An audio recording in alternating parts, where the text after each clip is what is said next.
Assalamualaikum warahmatullahi wabarakatuh. Alhamdulillahi rabbil alamin wa bihi nasta'inu ala umuri dunya waddin. Wassalatu wassalamu ala asyrafil anbiya'i wal mursalin sayyidina wa maulana Muhammadin sallallahu alaihi wasallam wa ala alihi wa ashabihi wa azwajihi wa auladihi wa dzurriyyatihi ajma'in. Rabbi syrah li sadri wa yassir li amri wahlul 'uqdatam min lisani yafqahu qawli, amma ba'd. Alhamdulillah kita bisa berjumpa lagi, mudah-mudahan semuanya dalam keadaan sehat walafiat dan dimudahkan rezekinya oleh Allah Subhanahu wa taala. Amin ya rabbal alamin. Semua yang menonton video ini mudah-mudahan diberikan kesehatan. Yang sedang sakit mudah-mudahan segera disembuhkan oleh Allah Subhanahu wa taala. Yang sedang banyak hutang mudah-mudahan segera dilunaskan hutangnya oleh Allah Subhanahu wa taala. Yang belum mempunyai pekerjaan mudah-mudahan segera mendapatkan pekerjaan yang menghasilkan banyak uang yang halal dan barokah. Amin ya rabbal alamin. Yang sedang ada urusan mudah-mudahan urusannya dimudahkan oleh Allah. Yang punya hajat mudah-mudahan hajatnya segera tercapai dengan izin dan pertolongan Allah Subhanahu wa taala. Mudah-mudahan doa-doanya diijabah oleh Allah Subhanahu wa taala dan dimudahkan dari segala urusannya. Amin. Alhamdulillah. Mohon maaf teman-teman ya, di sini lagi hujan sangat deras ya sekali, bisa kelihatan ya. Nah, tadi mungkin suaranya agak kecil ya karena memang hujan sangat deras sekali, disertai dengan petir ya sekali. Mudah-mudahan semuanya selalu mendapat ridho dan pertolongan Allah Subhanahu wa taala. Di waktu turun hujan ini adalah tempatnya doa-doa diijabah oleh Allah Subhanahu wa taala, dan jangan lupa kita membaca doa untuk turun hujan atau ketika turun hujan, yaitu Allahumma shayyiban nafi'ah, Allahumma shayyiban nafi'ah, Allahumma shayyiban nafi'ah. Amin ya rabbal alamin. Jadi itu adalah salah satu doa yang diajarkan oleh baginda Rasulullah sallallahu alaihi wasallam ketika turun hujan, agar hujan tidak membawa mudarat bagi kita, akan tetapi sebaliknya membawa manfaat bagi kita semua. Amin ya rabbal alamin. Alhamdulillah, pada kesempatan kali ini saya hanya akan mengabarkan sedikit permasalahan yang mungkin belum diketahui ya, akan tetapi yang sebagian orang sudah mengetahuinya ya, insya Allah. Dan di sini saya akan mengabarkan tentang kejanggalan yang terjadi antara Marcel, Ustaz Faizar dan Ustaz Dery Sulaiman ya. Yang Dr. Richard saya kesampingkan karena itu di luar agama kita ya. Karena yang namanya non muslim memang sebagian bahkan kebanyakan adalah ingin mengadu domba sesama muslim ya, karena tanpa itu memang tidak bisa menjebol umat Islam ya. Namun saya tidak menuduh, ini hanya sebagian dan memang yang sering terjadi teman-teman ya. Jadi semuanya bisa paham dan bisa mengetahuinya ya.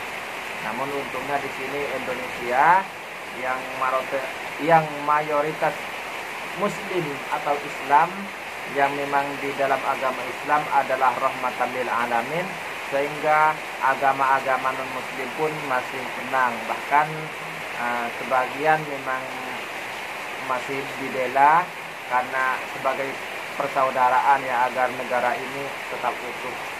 Nah, coba kita lihat di negara-negara non muslim yang lainnya ya. Jadi jika di situ terdapat agama Islam atau muslim yang minoritas, maka akan selalu ditindas ya. Walaupun tidak semuanya, akan tetapi bisa kita lihat di semua negara ya, di semua negara jika di situ terdapat muslim yang minoritas maka akan ditindas.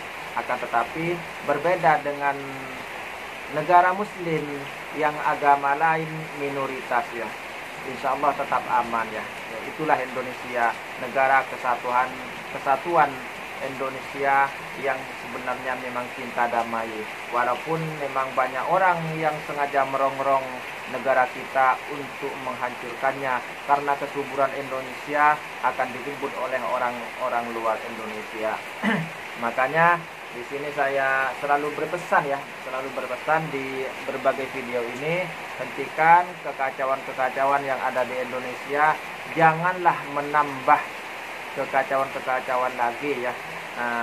Yang non muslim biarkan saja, karena memang ada, semua insya Allah bisa mengetahuinya, bahwa memang banyak orang-orang yang sengaja membuat kerusuhan-kerusuhan di Indonesia karena punya tujuan-tujuan yang ingin dicapainya di Indonesia atau di negara kita, teman-teman ya. Makanya yang muslim harus cerdas menggunakan akalnya, harus cerdas menggunakan firasatnya, harus kuat berpegang teguh di dalam agamanya. Jangan mudah diombang-ambingkan, jangan mudah diberikan opini-opini yang tidak baik, jangan mudah terpengaruh terhadap fitnah-fitnah yang dilancarkan baik oleh muslim sendiri yang memang muslim yang bodoh, yang maksudnya tidak mengetahui agama secara pasti, hanya ikut-ikutan ya, maupun oleh non muslim, teman-teman ya. Jadi tetaplah berpegang teguh ke dalam agama Allah, jangan pernah kita bercerai-berai sebagaimana yang difirmankan oleh Allah Subhanahu wa taala, wa'tasimu bihablillahi jami'a wa la tafarraqu. Berpegang teguhlah kalian semuanya di dalam agama Allah dan jangan bercerai-berai. Jadi itu adalah pesan dan perintah Allah Subhanahu wa taala langsung ya. Makanya untuk muslim, sesama muslim adalah bersaudara, fa aslihu bainahuma.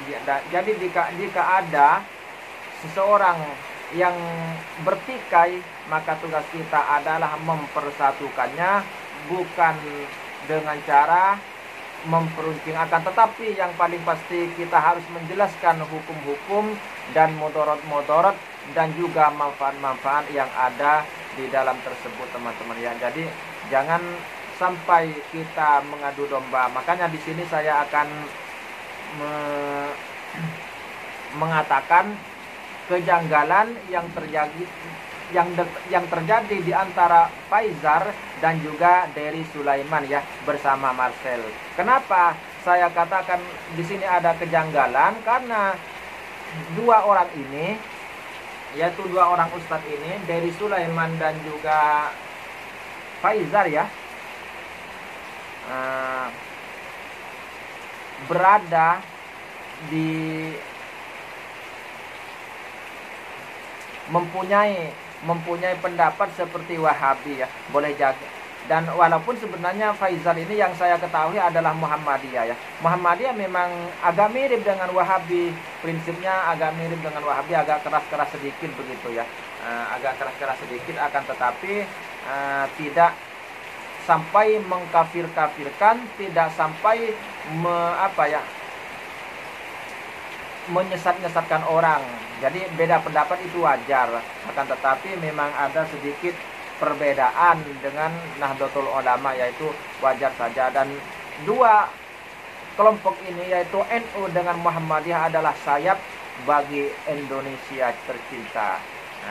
Namun ada yang menumpang di salah satu sayap tersebut untuk mematahkan sayap-sayapnya dari dalam, supaya Indonesia runtuh dan tidak bisa terbang lagi ya. Jadi ini hati-hati teman-teman ya.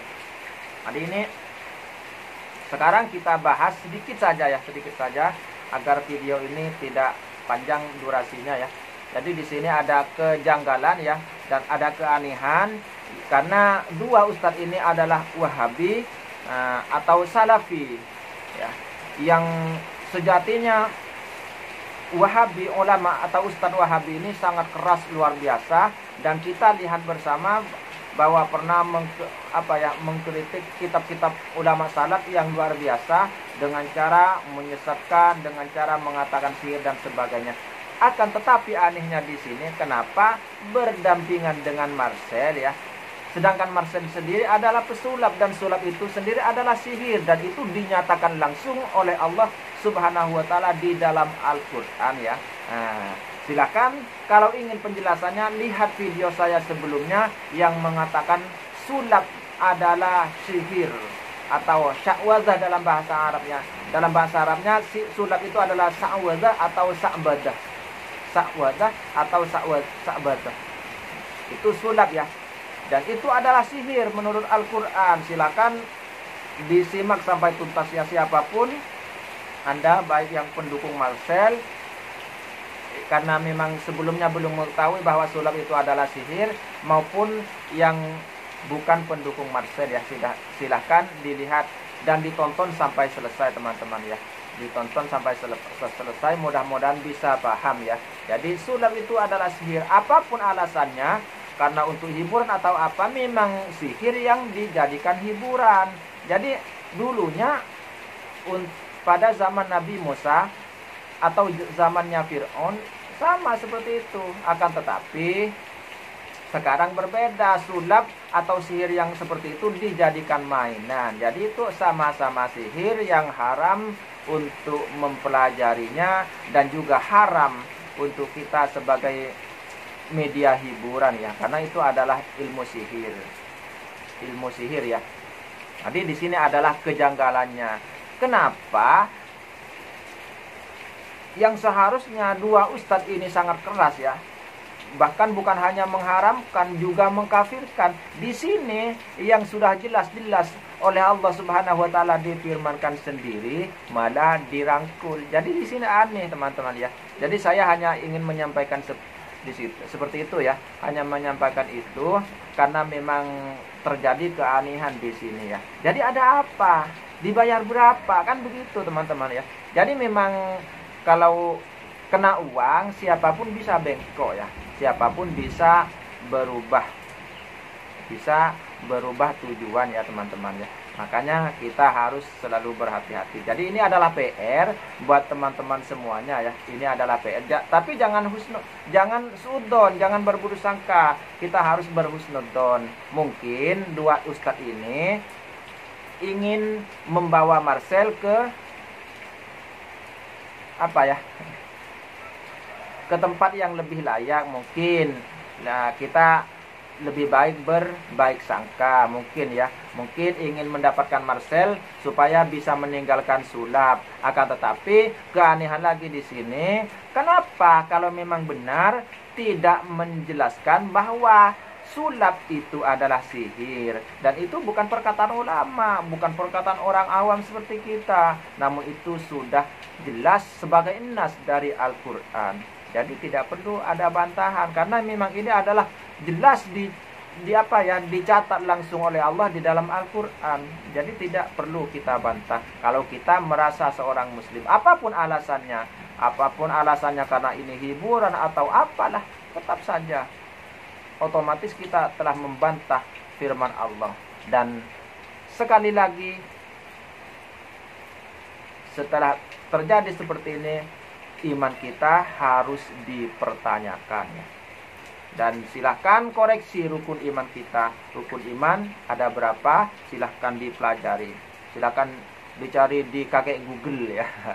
Silahkan dicari rukun iman kalau yang belum sempat belajar rukun iman, dan itu wajib kita ketahui rukun iman itu ya.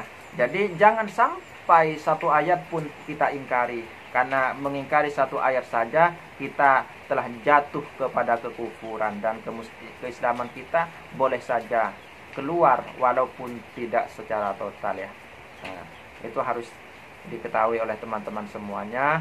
Namun sedikit saja kita keluar dari keislaman kita, maka dikhawatirkan kita menjadi su'ul khotimah atau buruk dikala penutupan umur kita, yaitu ketika ajal kita sampai, kita dalam keadaan tidak baik ya teman-teman. Jadi itu yang perlu kita waspadai. Mungkin ini penjelasan saya sudah cukup ya, karena memang sengaja saya hanya menjelaskan kejanggalan atau keanehan ini ya.